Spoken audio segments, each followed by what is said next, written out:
Alléluia tout fait. Alléluia tout fait. Alléluia tout fait. Tout fait.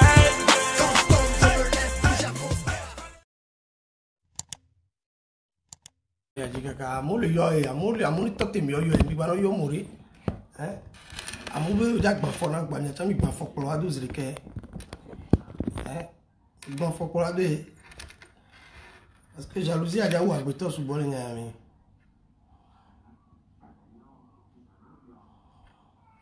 soit avec toi voler manioa soit que voler manioa ne le toi mi agle na chap merci beaucoup ne Daryl. Merci beaucoup, Daryl. Un message dans le privé, merci beaucoup. Soit avec toi, soit noir. Le son. Soit avec toi, soit noir. Ah bon voilà, les doigts, mais il trop résumé. Il y a quelqu'un me dit. Les soins, il y a pas. Les vestes, les soirées.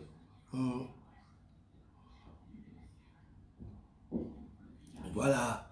Bon, il va quand même, il y a trop de mille, il y a trop commencé noir. Il y a trop pas noir, Antonio. Parce que, bah, il fait me dire, bon, il y a beaucoup de paquet, camarade, il y a des soins, les taux. Donc, à minter, Seigneur, tu as le coup. Vous me les grave.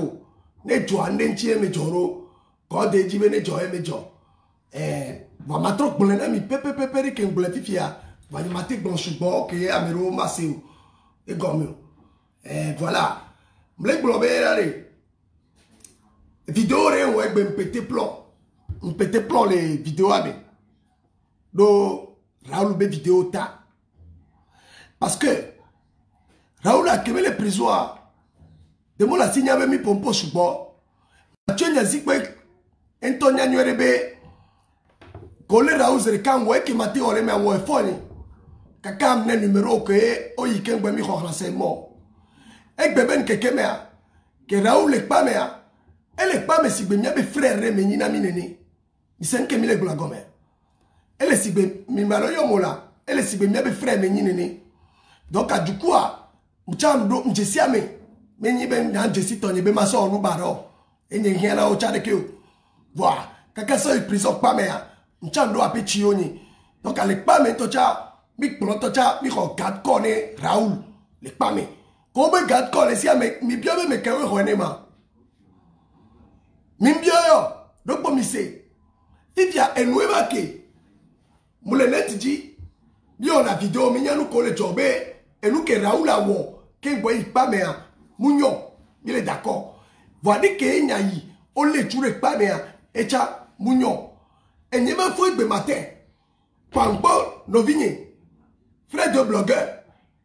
Que mais au puni les pas mais déjà elle a ni ba le chosiné et maintenant dès que me la te jonne no muyo contact nyo patapata zerika contact nyo onam enyako onama e ya nyem da gbole na mi fifio enu ke mi se mi le zoom enu ke mi po mi le zooma mi la va de domenam quoi me kobe me décevoir yo quoi me kobe mi o pla unam quoi me ko mi va chaner mi zoom fifi je gbogbo re ma bien mi se mi le noté be ya ne journée mi aso play business na ma enya kele joa e ke va le ni yo boycotté Aristoro mi boycotté me kene mblora yo mi tro yo mi na mo nu ke mi le rapporter na kako be mi va bolé pon ko voir mi nya me ko menene kele pla una ma amero le fio le pla wo na nu si be mi ya o nene o awa lui sie ka blero la no asiwe ne ye mi gbo premier de fo na ma o bi ba plero e no funwa et que me sac pour masser et muyo contact nyo e mhonya ke mahwa no kambea enyom se tikenya kwa vidéo lo tikenya pousse vocal lo parce que j'ai fait mes enquêtes que me rendo bari bi bien be tiken kwa lema bi bien be de ke no le roma bi bien be de jola glenami bi bien mo tikenya mi be opo Raoul Aniba on le considère dit ascolatique va les familles trop les unions nous vient me faire mais laissez un de deux à avec la niba il me suit à miroir qu'un bon les jouma et foi mou foi au détour miroir donc à mi be yo ba petit château Bien menene. Ende la lumière ya va be ya décevoir et plauna nyereke amere ya va yo landri be ye plauna be nyendo la bloqué o. Ma bien milo. Mia que mi plena Gunchi, plena Jidas, plena Noa, mi pa o quoi, mi jesiwa, o pompora mi quoi, o direct na mi quoi. Va mi plena fil na ni. Ni ka o enyan dola nore ke mi le dia ke ngwela plauna mo. Ame comme jesimo o le plauna me. Amo la America o le plauna me. Ma te to te be nyeng baba no vidéo le fi o fait. Au acclamer nous ke au kemle wa. Personnalité n'est jamais niée. Ne m'a dit pas de pondo là, non, il faut vraiment non courtoisie. Hein? Pour moi, mais pour moi, je joue là. Et nous, tout qui est bon, on regarde, même bien, mais nous, quel est le à moto, nous jouons pata. Et non, mais puis, melo, tu es diable, tu es démon. Mais ben, pour jouer les commentaires, dit là, en tant que frère, est-ce que mes pas moi non là? Même les pas ben, un relais. Même les papas pétons le pousser, on me le dit là, pléma. Oh, mi barantoué. Mi les sérieux ça. Alors sérieux. Et nous jomins nous que les gens. Mi les net dit. Mi tout nous sommes nous yo boycott et bon. Mi boycotté Aristo mi va amerebe di minilo.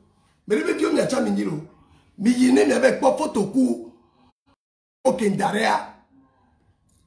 Les justices bon à temps normal là. Les juges bon à temps normal. Les procureurs bois. Amelo comme le commentaire on doit l'emitu. On doit poursuivre mi. Parce que et nous qui on doit poursuivre mi. Nous sommes photo so d'arrêt. Nous Raoul Blanc ben corps. Nous be c'est qui? Mi demande nani les assassiner. Raoul Blanc les jouer. On doit l'emitu normalement. Normalement, mais quand le lomé, on a dit qu'il y avait profil, on l'a poursuivre.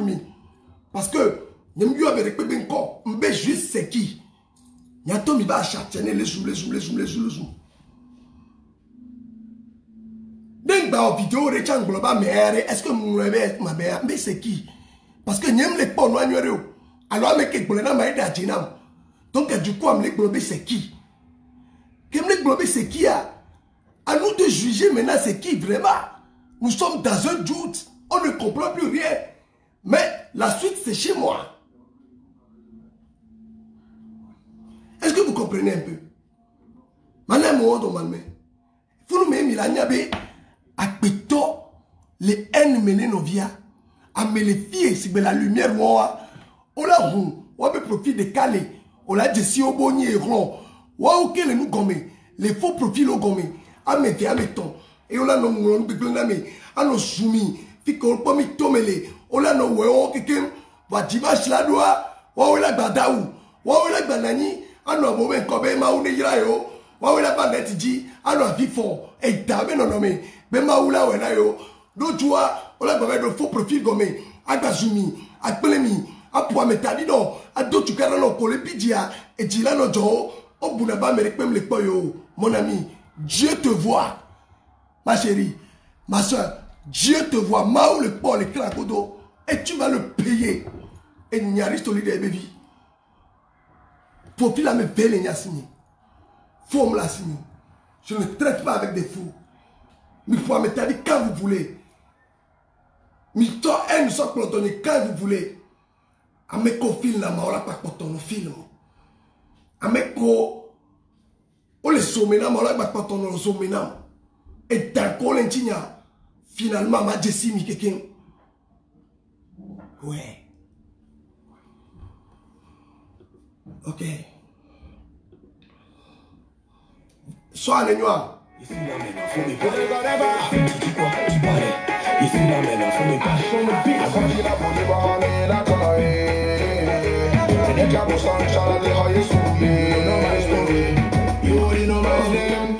Amero même les changer version. Mais yo.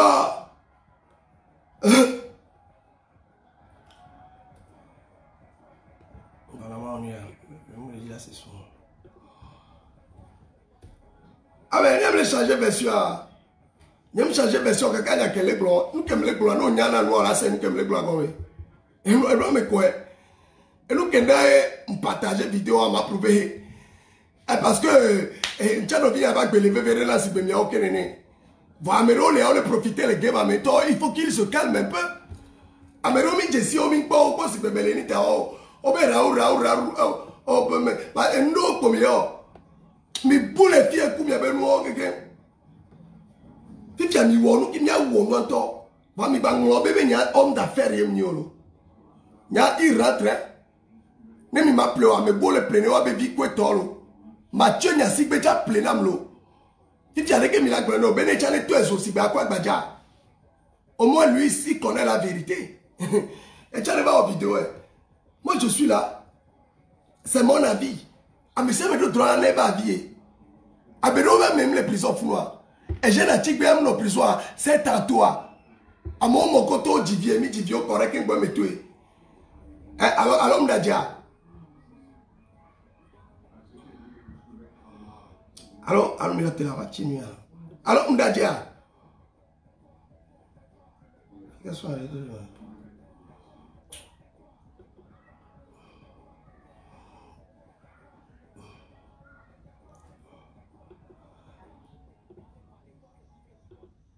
Voilà un petit peu.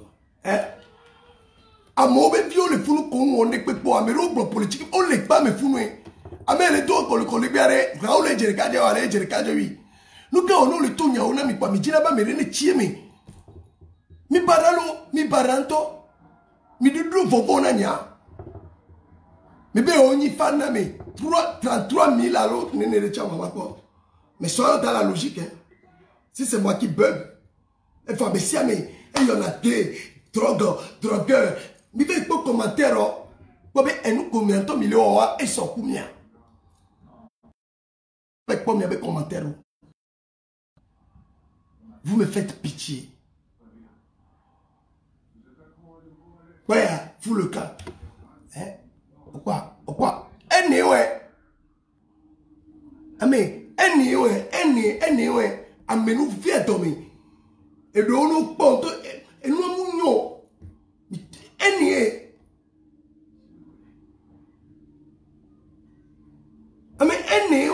les miami ouais allons nous que mignon oh et il y a nos blancs on a des blancs là on peut changer veste mais pour les filles mais si n'y portable on y a tiens pas blanc il y a nous que on met les joints mais les filles mi pour me tadia ne mi nous soit mi pour m'a bloqué mi ni me m'ja e fan yo mba na version ni hein mais c'est pas possible comment vous vous comportez ni a oui na que Raoul les parents megbe parce que comme je suis mission et ça devait nous il était bien ni a ben nous là le joie mais il a le toi dîner ah on est que attends nous pour la mi endio mais les quoi on y be obé et quand dogo ojawa un petit peu ezupo mi dula normalement mi dula discuter avec pour mi donner zuzu amébrer les vidéos va mi bien me quoi les mais améré a je va te tu vas rien faire et moi lo zunya kwa nya ngba nu du si nulo eni les la mesdames hein on m'a doit avion améro les pieds comme doit avion me pas améro passeport me les miasio Amero mi va vous dire pour mi goûter climat et apport et un mois il est là mesdames mi sont pour vous dire ton boboto parce que vous êtes haineux d'arrêt Amero mi la bio gaola so garola mi voir mba kona mi okwe hein Amero mi la mi jibe mi anovio ne bova yo awo no mi matelo tone mi anovire be e matelo tone mi anovire be obe no bo apo no ke mi ja onora pa en po mi nia oh Yesu Kristo are que me va ni bare de que mi subole en boto mena mi are amo subole en boto mena ne ola amama to alo amama ndrere pe no boto mena are va ajuda ono ami va opwe keke kula nu kela s'inquiéter me nyami ancho mi pare que mi subora judo subole nyame e mi a réussi berolo Eh, votre faux profil là, mais torre, quand on gère, qu'est-ce qu'on a passé dans la PFIO? Qu'est-ce qu'on a au projet? Mais il faut que vous, regardez mon miano, prendre, mettez miano accepter. Mais le frère, il nous cadre d'identité. Cadre d'élection. Ballon l'émission, il y a la scie, je me fie. Quand on a gagné son obéissance, mais on minté le corps. On va en campagne. Mimi élection. On va mettre le nom, les noms. Et nous, pour mieux, on a quoi? Vraiment, je ne vous comprends pas. Nous ne pas me rôler à omni togolais. À omni togolais, c'est lui, c'est mini le juif, au mini juif noir. Non, pas togolais, non, viro, là-bas, on a n'est que qu'on avait, et togolais, c'est non, to. Alors, non, pas me rôler, Belandri, à moi, togotoy. Mais le popo, togolais, togolais comme Jessia, non, pas, Ethan. Voilà. Ethan, moi, représenté Togo, viré, donc, Ghana, viré, moi, et représenté Togo. Blackie avec togolais. Et on dit à Togoto. Et ne me pas Mike Flair, Togoto. Togoto, lui, c'est. Alors, une fois. Maintenant, il faut Togoto, Gogo, les pieds. La propre, tu as mis que les pieds, les nuits. Marie la Rose Ballon est preuve. Mais quoi, c'est là qui t'a fait Togoto. Il est là, maintenant, il trop. Chano, Anya Doudouare. Donc, pour là, on a mis. Et puis, à débat, on a donné un fémi. À me gars pour miami luna. Tant que mi la sauve un profil à me toi amené. Tant que mi sauve les zoom les pieds, et boule les pieds, quoi toi. Tant que mi sauve les suivre, mi la sauve doré. Et bien, on a mis paix amour. Tu.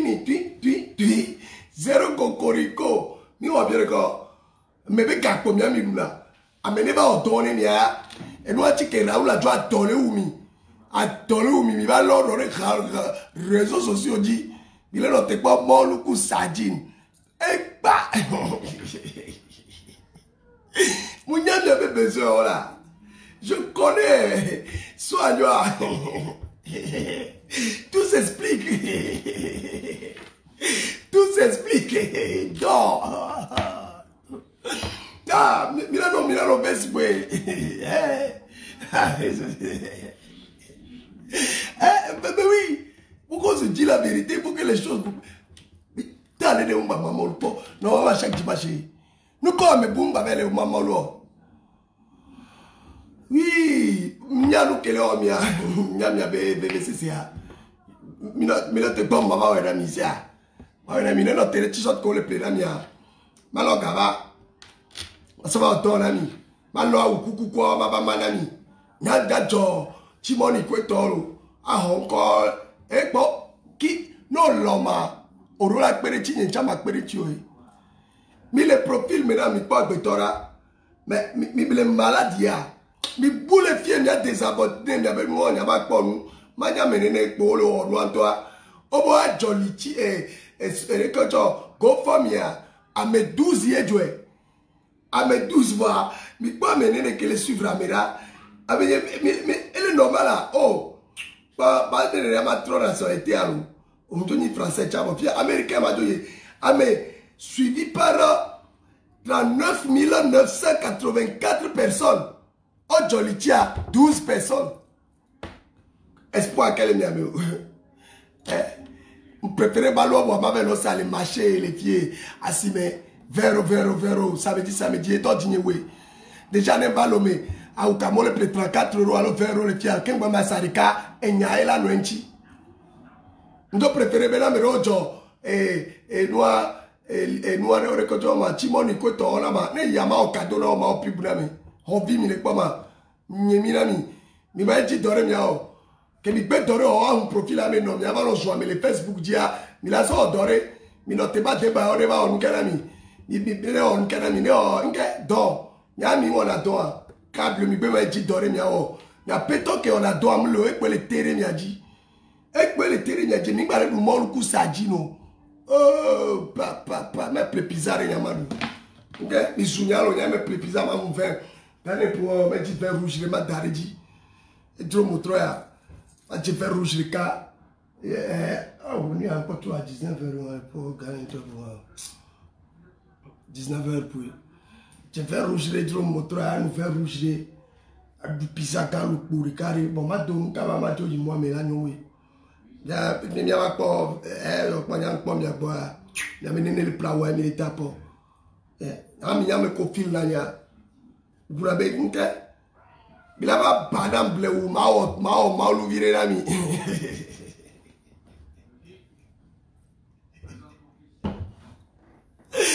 Dari que papa yo là.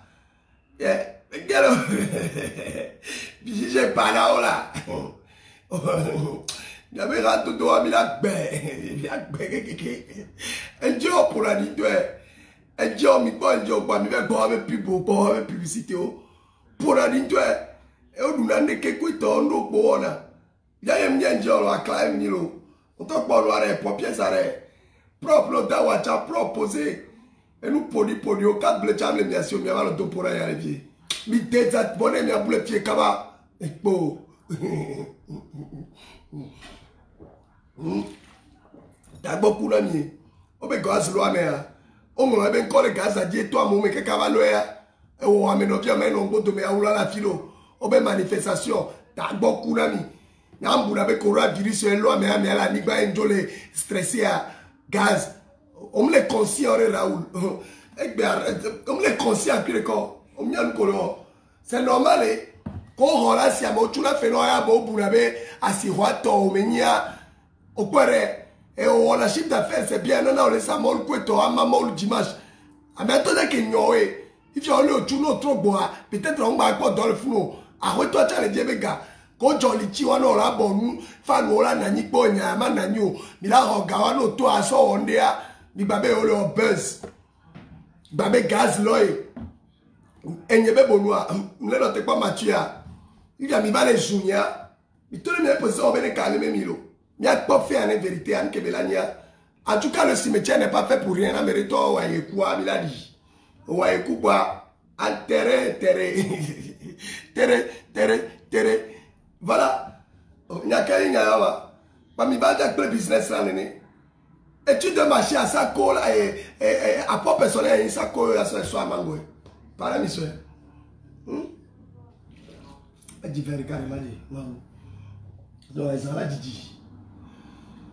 Tu sais mais je fais les combat les tomate viré va y aller tirer jabiré. Avec combien à tout le monde maintenant m'a mis trop quoi problème ou quoi. Problème ou non, plan encore 31 jours à soir à 3 gars. Aussi, c'est problème là. L'angri m'a pour que tu es là 100 000 euros à Rodam. Maintenant, il y a un géré au bédu à 3 biens, ma soeur au quoi. Problème là. Les noms, il y a quoi. Avec combien les jolies à donc le moulin, il y a quoi. C'est ma seule défi. Avec on a ma holland, il y a des boys. Pouvoir, il y a quoi. Moussou iPhone, mais gars, donc, dommage. M'dak pena me ko joli chinama. Dak pena me si amile ma oben comme. Ma on est sans doute pena mi. Merci beaucoup. Vivi a soignoa. Soignoa pia. Sois les bien. Mi ba beso la, mi ba beso. Et on kekema mi la quoi. On me ro de violents no jour quoi. De violents ko ba la sarol du dimanche kekema. Il s'ennuie maintenant. Loisir de comme l'activité, même la formation, le bon moi. Ben, ne me l'avez pas d'accord. Parce que, je vais vous dire ça. Parce que Mathieu Isoukoulou, et que Isoukoulou là, elle l'a de comme ami. Quand il soit mis, il y a des que il joie, elle est vemme. Ah, on me lève mot. Que c'est la signé. Msa t-shirt un temps, mais c'est qu'elle est pas la mienne. Vous levez mon voix, bien, toi, on nous ici, vous me faites pitié. Parce que Améro, les lomé, à mienne, donc, peut me milieu. Je vote Milé. Normalement, un gars qui Milé doit. État français, ambassade du Togo, les filles, on a été poursuivre. Parce que Améré, on nous béclé, on juge, justice, juger les jurés, mais, et on s'en est pas, mais surtout, mais, on nous béclé, on est puni. Fifia, mitro les nam c'est mais, ben, on le joga d'arène, yo le oreke mitro, n'y a eu une rébellion, quelqu'un les prisons pas, mais, normalement, on nous l'a l'air, mais quelqu'un joga, van blonner comme on le vote, problème ou le. Voilà. Avec elle avait regardé l'homme. À ce moment-là, Raoul nettoie. Les trop regarde quoi. Un dieu de trop de quoi, mais parce que elle est loin de se mettre les terroristes sont qui. Terroristes sont baissés, on l'a son coumioa. Hein? C'est bien. Et dans la rébellion, à l'onde, on est normal. On est normal. Mais laissez-la. On a les minés, nous pas. Et nous, on a les minés. Obo jolichi na mere le jume fie gare me mere pour soja. Obo jolichi obo la le amowe. Okpe kanyote. Okpe kanyote. État français be la le amowe. Mi vous l'avez l'air déjà. Mais les deux méros que danger mais tout les mêmes mignons ou la restation d'accueil peut pour les méros. Ame ko ya anonyme tant mieux. Ame contourner quoi ben quoi. Ah mon Dieu.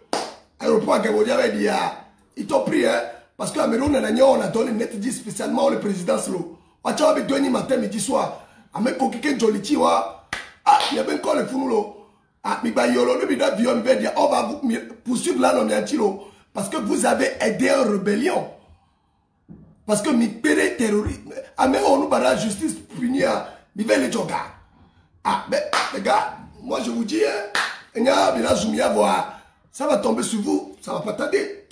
Mais si c'est et nous les du me fie ndemi to le mi avait joie me dire et mi anonyan que les joie Daril onyanyawa ça me reposo jare du me fie obo jolichi alichi ani problème o gbe kaka obola le me le nyawa me. Voilà. Darik, merci beaucoup, mon toal. Ne bi bien bien bi jimi e joli ti ape chanu nyere beni. Problème le. Et là ouais, va mi dola wele anonyme. Et nous on no brûler ko. Parce que mi le et nous illégal mi le et nous le légal elle est illégal. Voilà. Donc Nina to la même to le sujet mais. Donc nyanye gba ya gbo nyawa bere pepe. Voilà mi joue ma problème ou le voir den baba se cogne la file allo mi babere ki amag baba so épreuve comme gros potia voir mais dès que tu non mais excuse ne endio voilà me va ma chicoter nyore va dem di ba clarer pe ma to na be nya clair ba endio on ne suit pas deux lièvres à la fois mi décider c'est que mi n'est pas gomme il a décidé voilà donc quand elle est pas na mi fifi dia mais si amener les bémol il pas bon ami avec sujet dio voilà même le chabe ne mi ami malo nya ne gbo a mu yi be mi la ba no lo commentaire ba mero cho lui yo boycotter mo association ke me nyina mi o e wo yo rebe association des malfaiteurs crime prison be nya lo ah la ba porter plainte sur miantier et pas me torer les pieds du film le mi ko am le business ma yi so ja ma porter plainte be bien me ton il dit là que le business ni bisumde kere ko to mene mi le voter à ma poursuivre mi avocat la signé je vais vous fermer ici mais ko mi le zuma bien nya o ko le yo voter parce que ma poursuivre me fa pare que mi net a jambe c'est qui ne yo amérique pe ben ko mi ba le yo mo ben ko le zoom voilà nyal que mi le onyore le joame de Raoul mi school Daril mi school mi parao que no ina parce que le business net am solo business.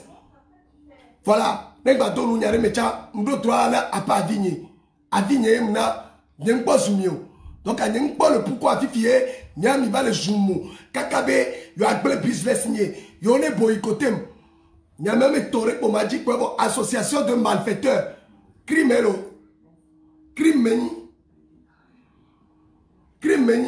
Il s'agit rien même d'avoir le choix mais les pieds pour. Voilà, mesdames, ma dîner ma veille, j'ai quand du rond de carrément nous. Ah oui, 20 heures déjà pour vous. Putain, caca carrefour, ma yoa. Carrefour, ma diane de doigt, ma dos, j'ai jogging de dos vite, fait ma poudre. Ma yi. Fais-nous, maman yonina. Oh, vous n'avez mini camarade, l'eau pas encore me pour dire, caca. Et Dieu, il peut le faire pour me comme il aura un bon. Il peut le faire comme il aura un bon. Merci beaucoup, Todara. Ne c'est Dana avec quoi il doit aller, mais quoi il y a d'autres bénévoles. Amène-le à mon les signé là. Dès qu'il y a les quoi, miracle quoi. Voilà. Mais soutien Raoul quand même. Mais c'est vrai. Il y a un minute concret quoi. Et donc, il baisse. Amo obédi les net et a dit. Et nous que les verts dominants me béa. M'pas. Ascolatique les familles ne piqué crise viviare mais qu'est-ce est-ce que Benz Mille Wanyao Mille-toi on veut la suite ce soir on va voir si c'est vrai donne-nous pourquoi il est pas terre nous que doit nous qu'un gaz à valeur piqué mais les gaz à l'heure problème proposition qu'elle met le gaz qu'on d'arrêt on le bien corrigé dit gaz avait dit la môme et caca le mais si le gars est science vraiment question ce soir vous allez me donner ce soir voilà devant de maison merci beaucoup et n'oubliez pas que à môme innocent allez kakpa me à môme viol le founo on est pepo à me rentrer mia pour que le founo donc pensez à eux aussi hein ne la noix il y a pas joli tiré les prisonniers au quelqu'un que mia son week-end de Cana au coup de Raoul Leblanc alors mia et nous comme inani mille lomé mille joamé gagner ne olé mais tout cas fia mi ou manifestation ne pepe plein de dimanche 20 nami po mi ou manifestation ne po obe pour mille blanc yo vote temps pour bereke et nous on diaba non abe miaba non ziale miaba jibe yo les net jefi yo le joga yo le reke maze million Nyame kole lo même nyame nene on kemi be visite kemi be on est quelque de gbe mi tele domo endio mi tele domo vers les pommes nyame président les prisons famille net dit les joamis il est où le rapport mi danu yo mi won ekpo nous kemi le won kaka mi po fifio après ne s'agit be wa dolia ou so buzz mi la dolia ou la so buzz autrement, qu'est-ce qu'il veut dire? Parce qu'on a un cœur. Moi, j'ai un cœur. On a un zinam.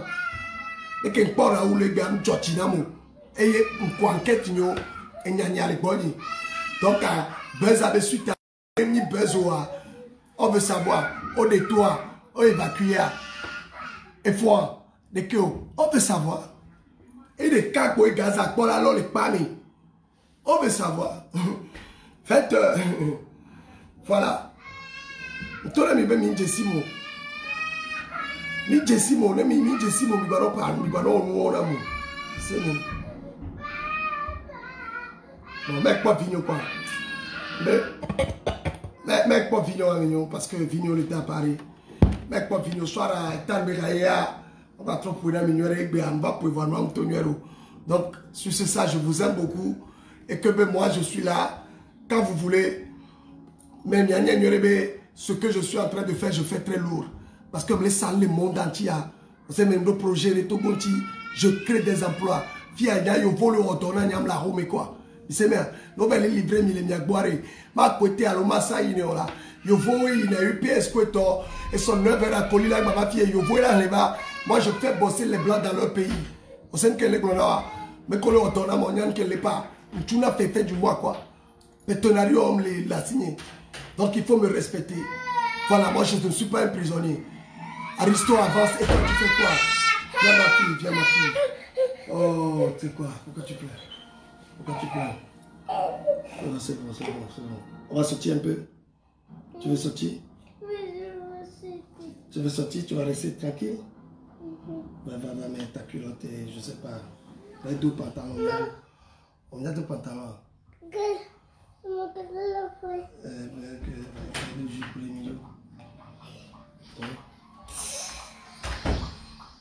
Toi, Nelson. Tu vas voir ta maman, tu vas t'habiller, on va sortir un peu. Oh, il fait pas bon. Attends, je vais voir.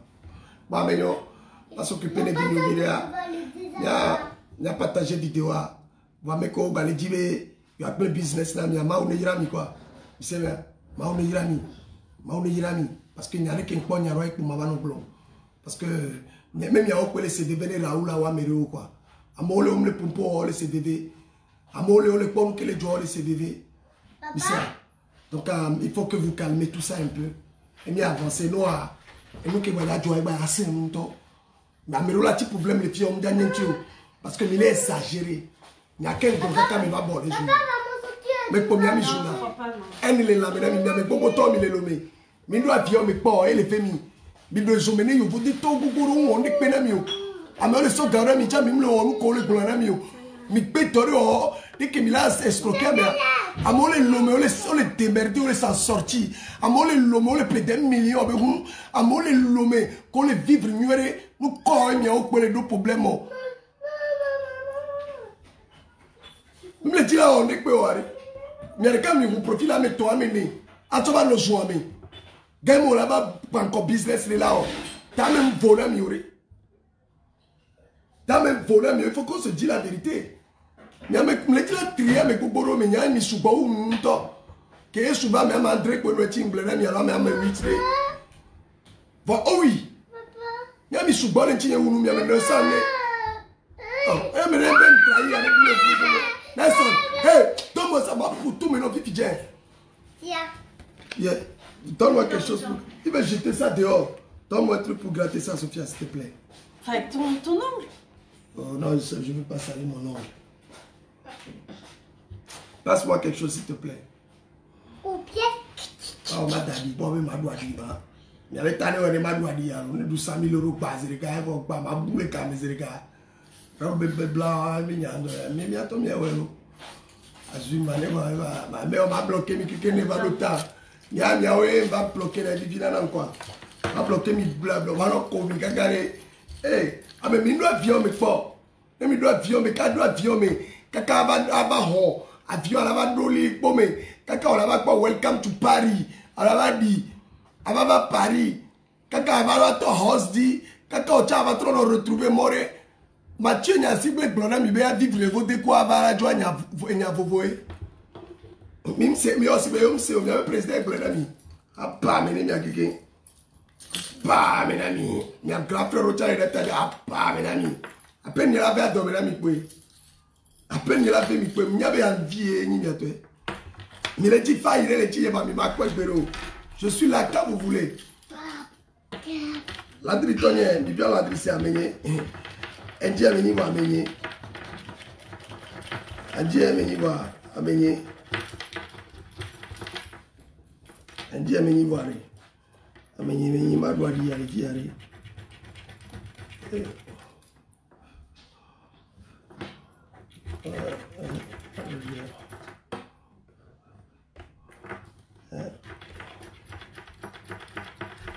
Doit dire, il doit 1000 € jamais. Ma 1000 € les vivre. Moi, les filles à dire, le poids, on peut dire, oh, Madula, Nicola, oui, 300 milliards, oui, Madula, Nicola. J'avais dit, bah, on est, pour la vie d'essai.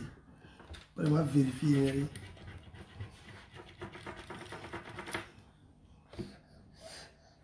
Voilà, mais là, si je n'aime plus, il y a 2 pommes de corps là. On va plus les gens là. On va plus les gens là. On va gagner pour 5 €. Oh! Pourquoi dire encore? Tu as quoi inspirer ma chambre? Hein? Non, moi je n'inspire rien là ce soir. Mais tu vas laisser comme ça? On va laisser comme ça. Mais passe-moi le balai. Ma chambre est différemment nous pouvons. Ma trouver on y entend tout la vie dans mes égards. Attends, je vais voir ça après 12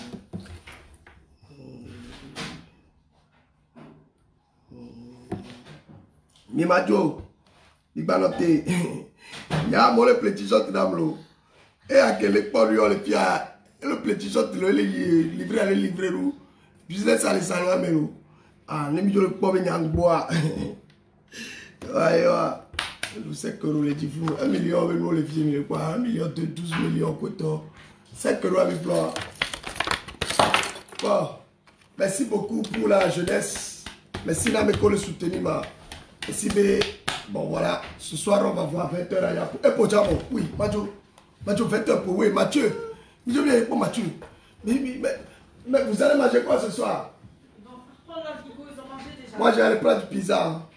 Ah, ça c'est bon ça. Je vais prendre du pizza, je vais chercher un verre rouge. Ouais, je vais au Carrefour vite fait. C'est bien avec toi. Ouais, je vais au Carrefour. Papa, Oh non, non, Carrefour, il fait ma carrière à 21 h, 22 h.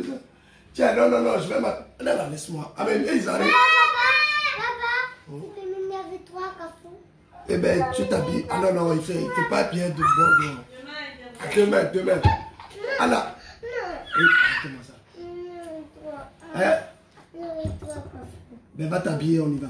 Arrête, non. Ah, maman, elle a dit non. Il est trop tard, ça fait trop tard, 20 h. Vous allez, on a il est venu au talent, on regarde, il dit. 20 h, 21 h pour le remettre. Voilà. Télé, elle est quoi, mais qui là? Télé, elle est chichi d'arrêt là.